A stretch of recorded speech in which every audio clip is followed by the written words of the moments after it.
Welcome to another edition of the Inside Scoop. My name is Neil Crawford. I'm your host and also the founder of Anytime Soccer Training. I have a special guest with you guys today. He has done so much across coaching. He's played. He's an educator. Now he's even working with U.S. Soccer in various capacities. He has international experience as well as an observer and practitioner. I am so happy to have him on the show. And Greg, you've done so much that I am not going to try to rattle off your bio. I will just mess it up. I will mispronounce countries. I will mispronounce cities. I will fumble through. And who better to give context about what you have done and your why, as you like to say, than you. So you're the director of coaching now at Livermore Fusion Soccer Club, which has a very storied history in and of itself. And we'll talk a little bit about that during the show. But welcome to the Inside Scoop. Let's talk about your background, like what you're doing now, what your current projects are. And then we're going to go back and talk about what led you to got you there. And then we're going to share information using your experience that can help our parents and coaches who are listening. Welcome to the Inside Scoop. Well, Neil, thank you so much. I love your platform, Anytime Soccer Training.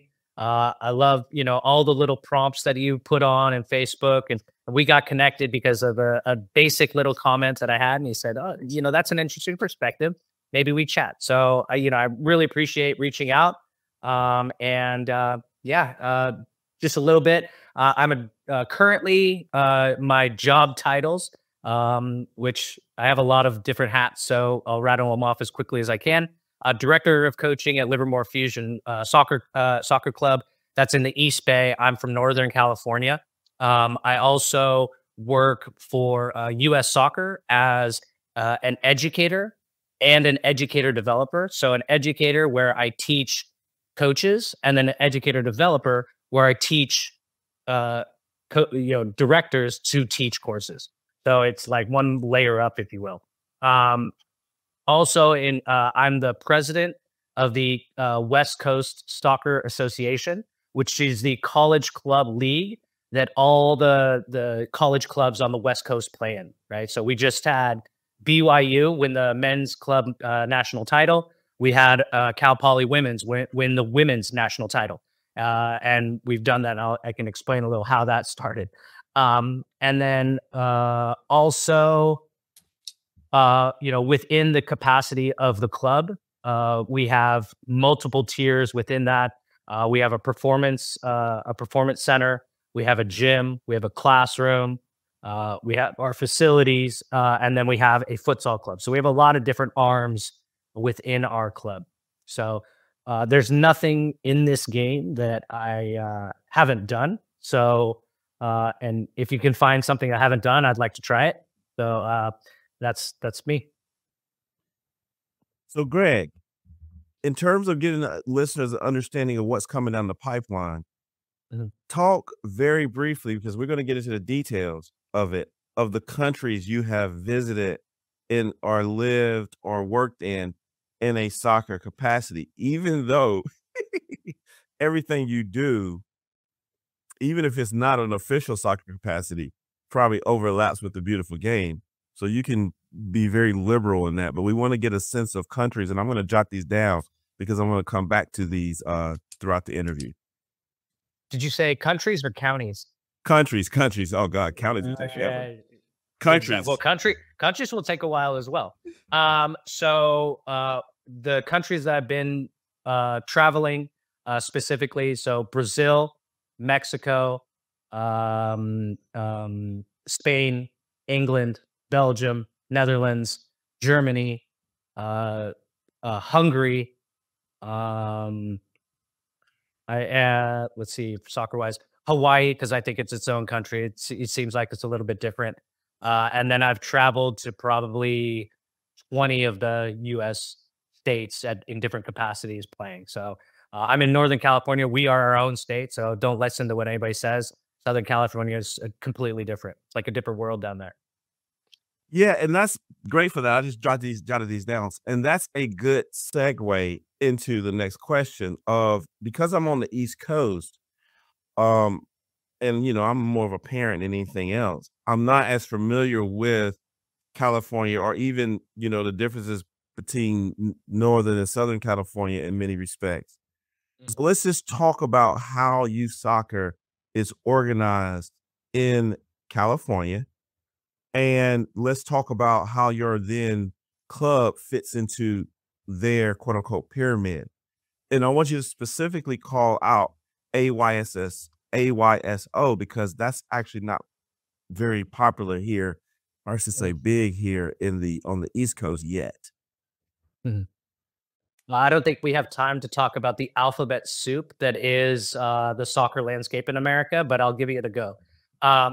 So California historically has been broken up into two different associations, Cal North and Cal South, and that's through USYSA, right? So that was the original charter. About actually, this is a 20-year anniversary of the US club, more of a regional league because it actually bleeds into Nevada, of NorCal Premier, and that's the club that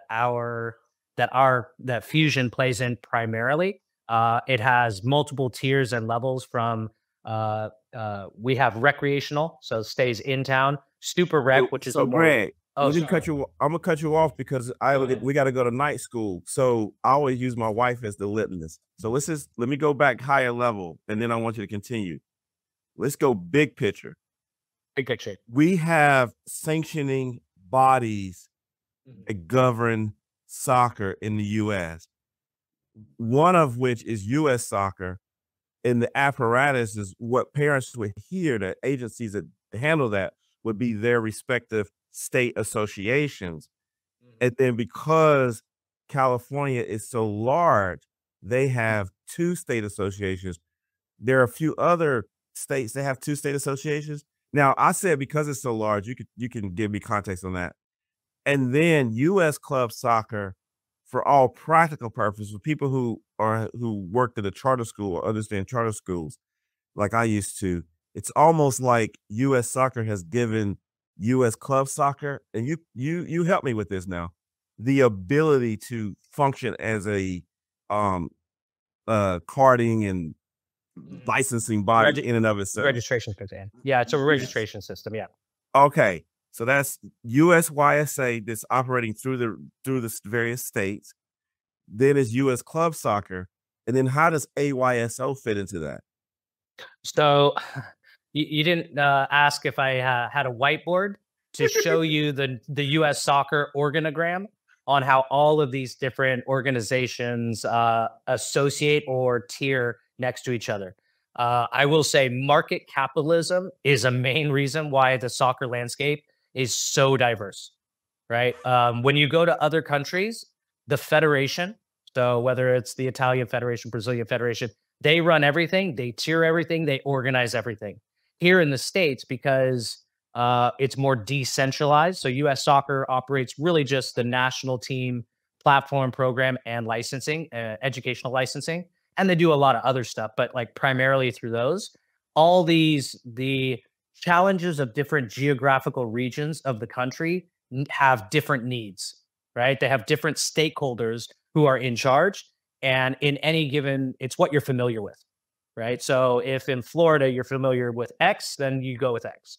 If Alabama, you go with Y. So it would be very difficult for me to speak it out, other than the fact that in every organization, players register. The power of number of registrations allows a voting ability with U.S. soccer bylaws and mandates, right? So there's the U.S. Soccer AGM where every single organization that's in football goes to, and everybody has a different vote. So if you have 5,000 people registered, you get one vote. You have 500,000 people, you get 50 votes. So it's the power of that whole landscape is I mean it's changing. It's evolving. So to go through it, like AYSO was very popular when I was a kid. AYSO in at least in Northern California, I don't want to say it's not a thing, but we've kind of evolved out of it. That platform is now within the US club organizational platform. So we kind of, rather than having, five different registration platforms, that one platform allows us to do all of it.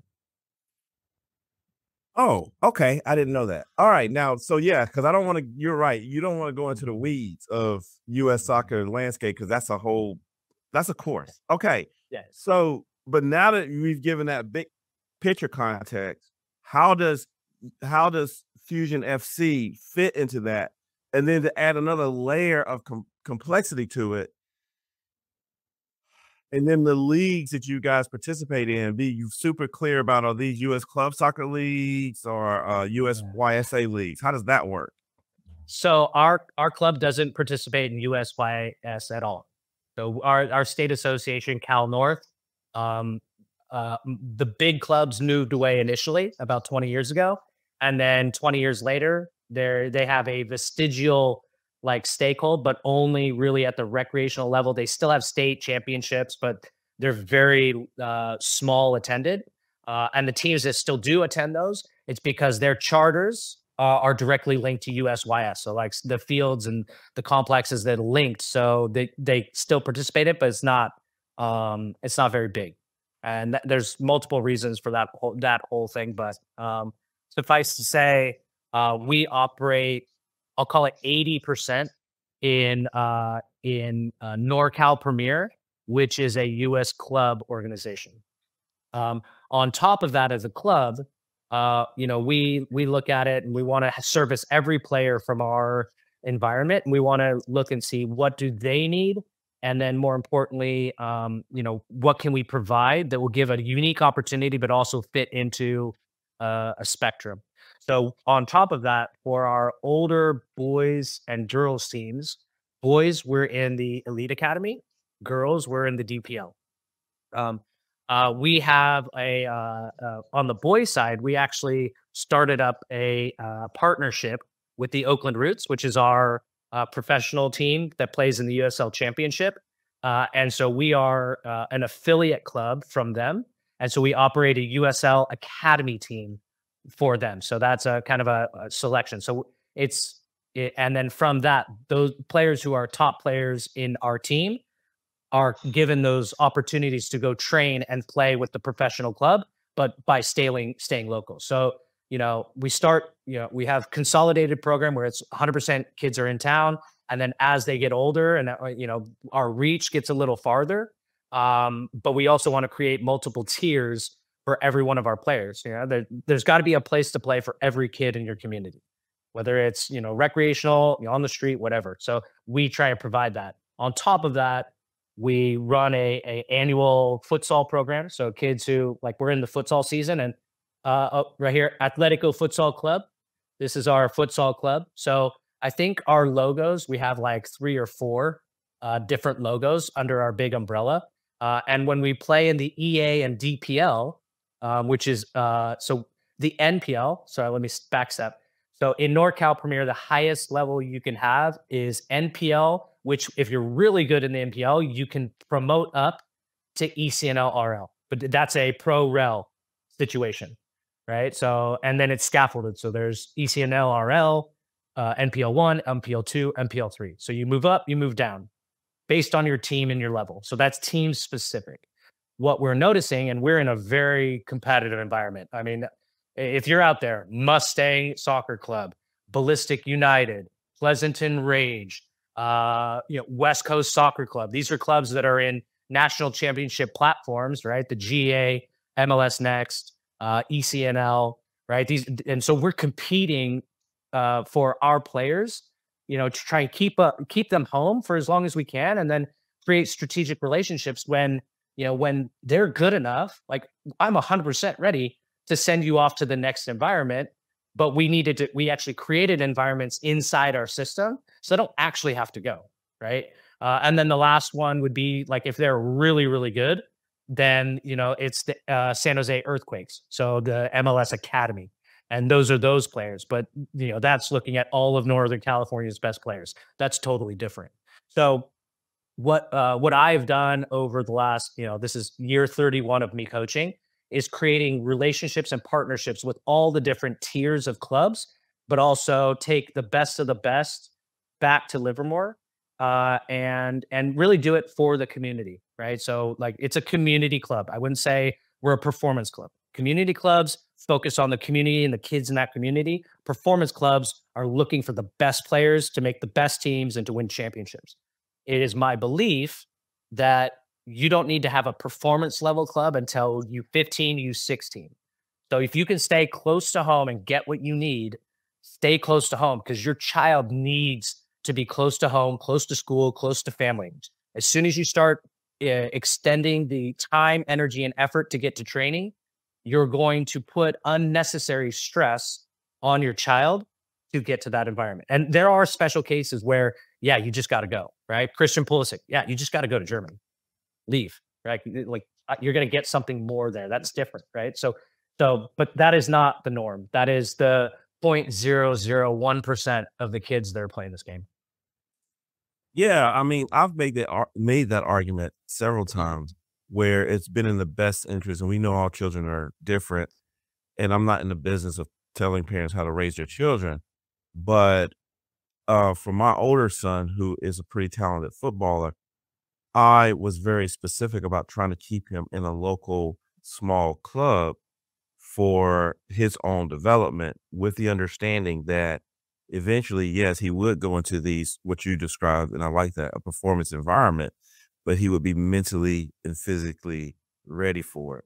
And we Mhm. were not doing what I would call low value added activities on top of soccer. Sitting in the car is a low value add activity. So I completely agree with that. Now, You, I, go ahead. sorry, before, as a parent, the number one thing is you have to look at the psychosocial emotional well-being of your child. Psychology, sociology, so they're articulating, and the emotional. So if you are putting stress or strain on children in those three domains, which you don't see, right? You do not see that. You see behaviors, attitudes, but you don't necessarily see the cognitive processes that are going. Then you're chasing something that is right. It trust me, it's close to home. I'm a high performing 8-year-old, right? Then I go play with 10-year-olds. I'm a high performing 11-year-old. Then I go play with 14-year-olds. I'm a high performing female player. I also play with boys, right? Like, co-ed type of environments are really, really important. And, the closer you can stay home, the longer, as long as you know that the club's mission, vision align with your family values, then I think you're good to go. Cool. So right before we move off the club, didn't you say you guys have a unique program where where select players, for lack of a better term, get opportunities to play on a team that's merged with other clubs? Yeah. So one of the other badges we have, it's called Cali Rise. So Cali Rise, nice little soft blue, hot pink kind of logo. But we have a collaboration with a club that's very isolated community. So behind a place called Mount Diablo. So geography wise, but it is isolated. It was one of the places that got hit hardest by the 2008 recession. I mean, it got crushed. And I coached there for a year and then ended up moving to a different place. But I understand that community. And because they're isolated, there's literally only one road that goes in and out to the south called Vasco Road. Vasco Road drains into Livermore. So we are connected by Vasco. Yeah. So we're connected. So instead of us doing a club to club platform like the EA and the DPL, we do that platform in 2-year increments. They run and operate a U13, a U15, and a U17 team. And we operate a U14, U16, and U19 team. And within that, we use 2-year age groups. So their U13 team is U12 and U13 players of their club.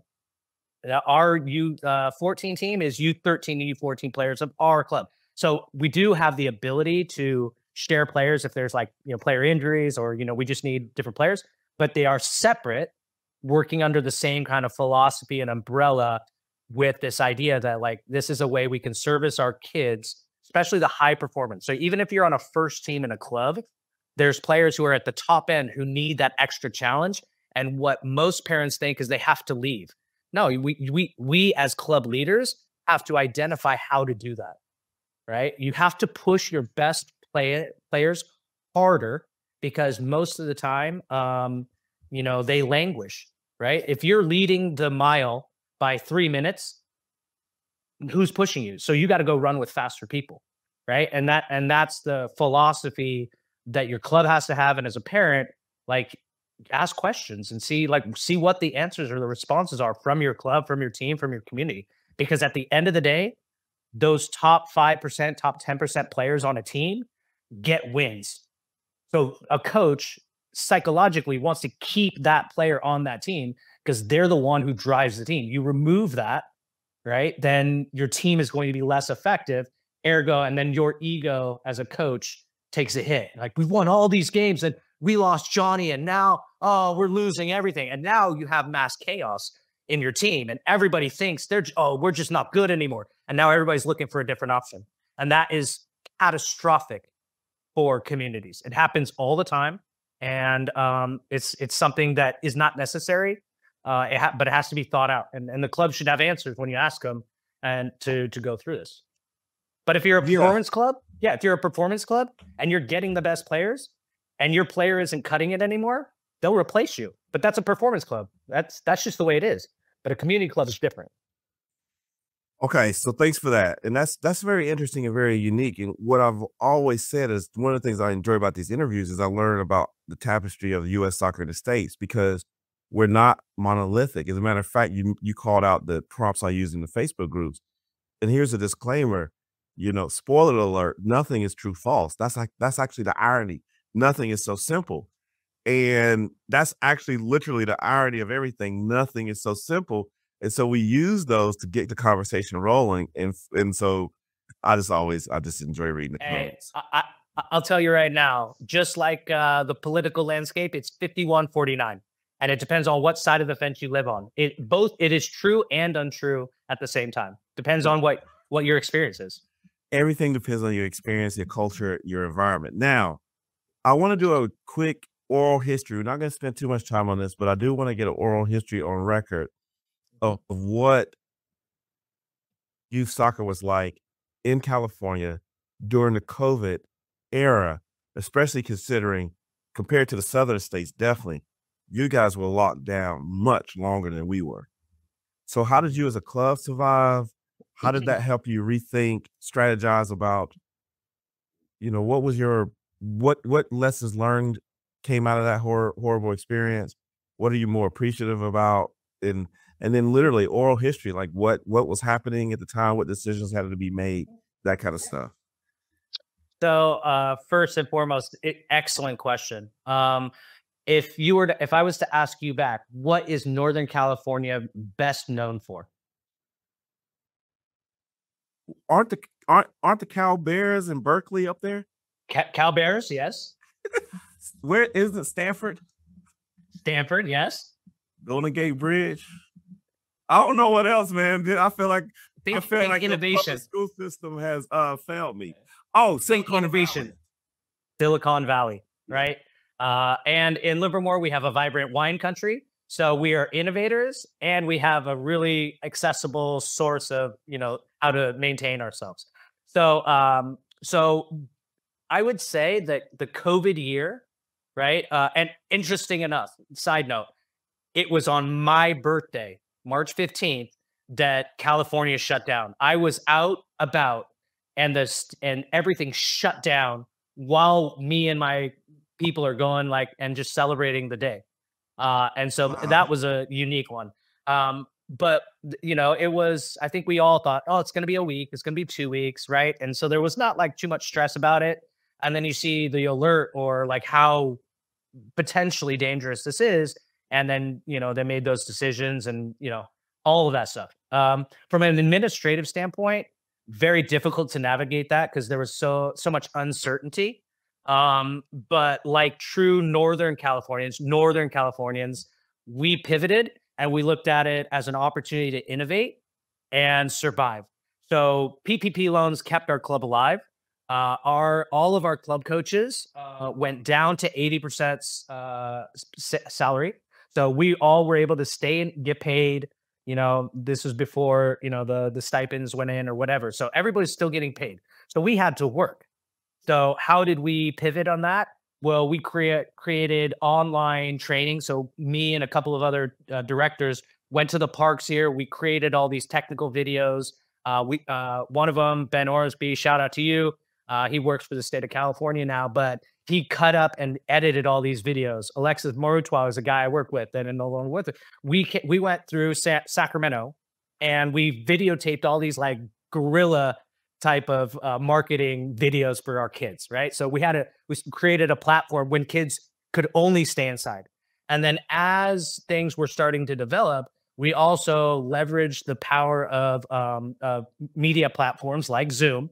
And we did Zoom calls, Zoom classes with our teams. Our coaches would go out and we would do, you know, get your camera out, get your ball, and all the stuff that you see, exactly like anytime soccer training, just a little drop for you. But, you know, but we created that and we did live versions. And, you know, here we would send training plans. Here's the space you need. Here's the organization. I think I designed like 20 different formats, platforms. Cones go here. Shape is like this. We're working on dribbling. We're working on cutting. And some of it was generalized and some of it was specific. But we also trained tactical understanding, psychosocial. So we'd have like little get-togethers. Everybody on the team would get together and we'd have a conversation. Shout out to Tommy Thompson. He was amazing during the pandemic. He lent his time during the pandemic to meet with any club who wanted to talk to him. And he gave these like supportive, emotional talks. So if I go back and I say, you know, you said it was a horrific, horrible time, I think was the word. For me, as a professional who does this, it was the best year of my life as a coach and director. I'm going to tell you that it was the best year. I was able to make breakfast and hang out with my wife. I was able to, you know, I had freedom. I didn't have to get somewhere and go somewhere. So like, there's this big thing, like you have to be in the office to work. Like, it depends on your job. But the stress level then, it was like, okay, oh yeah, I got to put in 8 hours, but I could do 2 here and 4 there and maybe 2 in a little bit later. And so it was a lot more flexible, especially for someone like me. I travel 90 minutes to and from my job. So it's a 3-hour commute for me to do my job. Oh, That's wow. difficult, right? So I'm losing 3 hours of my day. So my days are 21 hours. A lot of podcasts, a lot of, you know, a lot of radio, a lot of music, a lot of phone calls, talking to people. But one of the things within that is, so we pivoted, we hard pivoted, and I'm, you know, with, you know, the skill sets that I have, but also the people around me within the whole club, like we banded together and we crushed the pandemic. Like you couldn't have created a platform as developed as we had. The only other club I did a better job than us, AFC, Association Football Club, that's in the Oakland Alameda, you know, area. They created like a online learning platform that I think they did all this stuff and now it just is dusty, right? But it created it really affected the educational landscape for children, right? It was a detrimental year. School was a nightmare. What happened there in that time is that, you know, parents had to stay at home with their kids and had to try and get them to focus on something that wasn't a video game or a movie or a song or the ball that's in the corner or the dog that's running across. So like as a parent, I probably could say it probably was pretty terrible. I don't have any children that I had to take care of in that time. So it was less stressful for me. I actually had complete and total freedom. I was taking care of children, but in like, you know, small increments. But the challenges of the pandemic in education were very difficult because there was some online learning, but not a lot.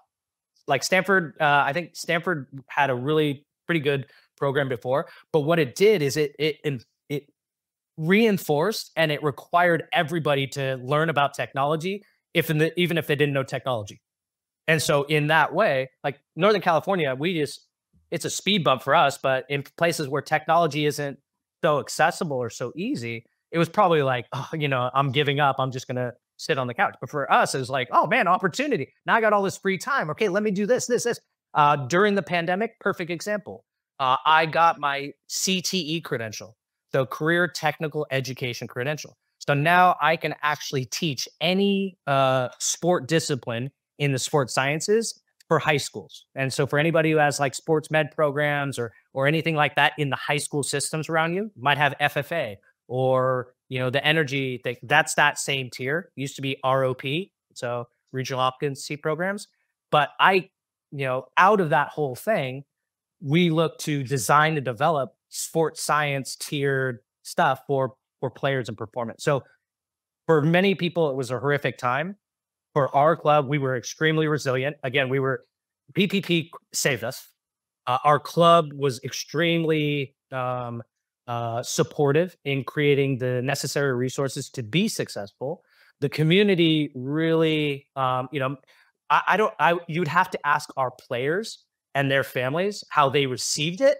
But I can tell you from a provider situation, I don't see how we could have done anything more. It was really difficult. We did as much as we could, right? And I think now on the back end, kids are much more able to do online learning. They're comfortable with it. It's not scary to them. Whereas maybe before the pandemic, it would have been like online learning. No, I want to throw spitballs at the chalkboard. You know what I mean? Exactly. So that's how we did it. We navigated it very, very well. And a lot of clubs in Northern California, I can't speak for others and other places through the United States, but Northern California, I think, that was it. The NorCal Premier created an esports. They did a FIFA tournament. So all the different kids of different clubs were actually playing FIFA against one another in an esports environment. So they had like a esport champion. I couldn't tell you who it was. But like, so the environment pivoted because we all had to try and survive. Hey, but that's one of those things though. If a kid wins the esports championship and they're not actually good in real life, you're like, bro, you spending too much time playing a video game, which is a joke. But the point is, hold on, but I have to elaborate on that point because I think it's an extremely important point to bring up. Did you know that most colleges have esport social clubs? No, I did not know that. So there are actually clubs. They compete college to college in different platforms like Rocket League and other ones like that. So the reason why I say that is that this allows access to the game. You don't have to be playing at the highest level to be a spectator, a fan, or good. And esports, for everybody out there, esports are the next multi-billion dollar industry, right? If you look at some of the esports right now, there are gamers who make millions of dollars, and people watch other people playing video games. I don't understand it. It's not for me, but it's an industry. So let me throw two things at you on that one. The first one is I didn't know that, so thanks for that. I thought you were going to say there's a connection between kids who really play FIFA and really take it to the next level and really understand it. Also, those manager of football match games and the strategy, the tactics, and their ability to do some application with it and use it in reference points when they actually play it. This is not my area, just anecdotal. Yeah, I would say the one word, if parents, if you haven't heard it out there, gamification. So the way that children are learning now is gamification. It's by setting the level 1 and then getting to level 2, level 3, level 4. You try to go up the chain. That's why your child, when they're young, is addicted to the iPad because they want to get as many coins. They want to get to the next level. They want to open that door they can't open. That same psychology they need to apply to the physical world. Okay. So that means like when I go to reach the cookie jar, put it 3 inches outside their reach when they can jump up. And when they can jump to touch it, you got to put it 3 more inches higher. Right. So you're making the cookie jar just a little bit out of reach, but they will try. And this is the same application that you have to have with your children in all facets of their life that they care about. Okay, cool. All right. So now this is where we're going to pivot to. So the bread and butter of this podcast, when I interview people, is normally about, and you hit the trifecta of what we look for. Someone who has a deep understanding of U.S. soccer and has a good, if not deep understanding of soccer around the world, and is able to help us understand some of the comparisons between youth soccer around the world and youth soccer here in the States. And but the way I like to frame it is we love sharing your experience and hearing your experience. And then our favorite sentence after that always begins with for example. So I'm prepping you to say we want to talk about the various countries that you have visited and what stands out, what brought you there, the capacity there. And then we want to pivot to, and this is how it compares to some of the things you've experienced in the States. And it could be from coaching to players to culture, all that kind of stuff. And then we love for examples, and then give us any specific stories that come to mind. All right. So I threw a lot at you, man. You take it over and I'll tell you. How many days do you have for me to explain this question? Days, maybe weeks. All right. How many stories do you want? So That'll allow me to prioritize. Yeah. So let's start off with the time you went to Hungary and you went there to. Well, didn't you go somewhere else first? I'm gonna give you 3. I'm gonna give you three different. Nah, it'll probably be 5. Okay.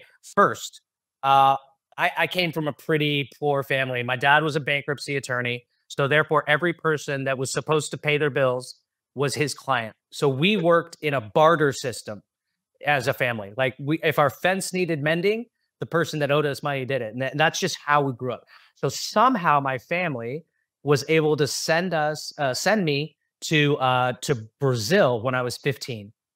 So I went on, I think it was 2 weeks, 10 days. I can't even remember, so long ago.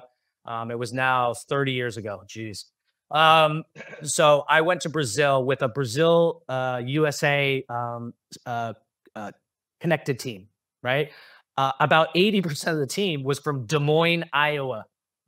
That was my teammates, Des Moines, Iowa. I had to look on a map. Where do you guys even live?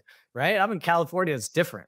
So we go down there and we have this fantastic Teddy Goncalves, I believe was the guy's name, who was and he had this program for a long time. So anybody who knows that name, kudos to you. But yeah, we went down to mostly Santos, Praia Grande, and not Rio, the other one. There's Rio and the other big city. Oh man, it'll come to me. Yeah, it'll come to me too. But I remember San Paulo. Sao Paulo, yeah, Sao Paulo. So we went to Sao Paulo, but from there we went up into the mountains or the area called Itu, Brazil, which is in the mountains. And at the time, this is where the Chinese, Japanese, and Korean national team residential camps were. So we're the international American team, and not really, because we're just kids who could afford to go there. But we're there, and like I'm eating next to these kids, like looking at Chinese culture, and anybody who's seen how the plate next to and they're spooning in rice using their fingers, and that's different. Like that's not how I eat rice, but it makes a lot more sense. But so we play against these different teams, right? We played against some. And I remember specifically this game, and this is me as a player. So we're playing against Japan, and I believe we're playing hard, but they are crushing us, 7-0. And it's like maybe the 75th minute, and they call for a sub, and for me to go out. We're getting smashed. So I run over to the sideline, and all the fans are like, I hear noise. All I heard was noise, right? And as I'm going off, and everybody here, and everybody's there, and I just as like stop. I know we're getting crushed. Stop, like we're stupid Americans. I just go like this, and I wave like kind of a big old middle finger to you, and I go into the dugout, and the coach comes up to me. He's like, "Hey, do you know what they were saying there?" I was like, "No, we're getting crushed. They're probably like making fun of us how bad we are." And he said, "No. They're calling you Shusha." And Shusha, for anybody who doesn't know South American culture, was Pele's girlfriend. She was the Oprah Winfrey of South America, but she's known by her high ponytail. And at that time, 1995, I had long hair and a samurai ponytail. So they were calling me Shusha. So that night, I must have signed 300 autographs, Xuxa, Xuxa, all over town. Like I was the most popular kid in town. So, and a terrible game experience, lost 7-0, stubbed out of the game. Maybe I'm not even doing well, so the coach thinks I'm not good. The fans are yelling, so I think, you know, screw you guys. I gave my best effort, and it comes to find, like, what was it about that I was playing that they cheered me on? Because they erupted. It was really, really loud. And we're talking, this is a U15 match and maybe 3,000 people watching it. Like, well, wow. This is not a small, I say 3,000, could have been 300. I was 15. I can't count that high sometimes. But it was the American team and the Japanese national team. So I don't, how many fans were there? So to the best of your ability, can you remember how good they were? Like your impression of how good they were? Were they light years ahead? Or just it was more how bad we were in comparison. Like they were a national team with a national, like we were a hodgepodge puzzle of different colors, right? Like we were not a team. We had all different styles. We met each other when we got to the places that we were at, right? So we knew nothing of each other, to be honest. Mm-hmm. So like there was no way we could win in those types of games because we're just a selection team and they're an actual like training to win. So I go back, 1995. The reason why all those teams were in Brazil was they were training for the 2002 World Cup. So Korea, Japan, China all wanted to do really well in the 2002 World Cup. So where are you going to go train and cut your teeth as best as you can? Send them to Brazil. You're not going to get it here in Asia. Send them to Brazil. So that's why the residential talent schools were in the hills of Brazil. Oh, so that, and that's why they were there. That they lived there. They were like, they knew they were more Brazilian than Japanese, probably some of them. So it was a really interesting, like that's how they cut their teeth. That's how they did. And just even another one. This is the funniest part of the trip. We play against E2 Brazil, which is the local club, right? Very good. So we're playing. We score a goal. Boom, score a goal. We're up 1-0. We're going around. We're like, oh my God, this is so good. We're all cheering in the corner like we just won the World Cup. On the kickoff, our goalkeeper is still receding back. Touch, 55-yard laser beam that misses the top bar by a yard, hits the back of the net, 1-1. And it was at that moment, we were just like, we are outclassed. We are clearly outclassed. Like it was, if I wasn't there, I would be like that. A 14-year-old can't do that. I saw it, he did it, and it sucked. It wasn't one of those like Luffy, like, and then the. Oh no, it was a laser beam. Like no, it was a laser beam. If he was on the PK spot, I still think it would have beat him. But he was like 10 yards outside the box at that time.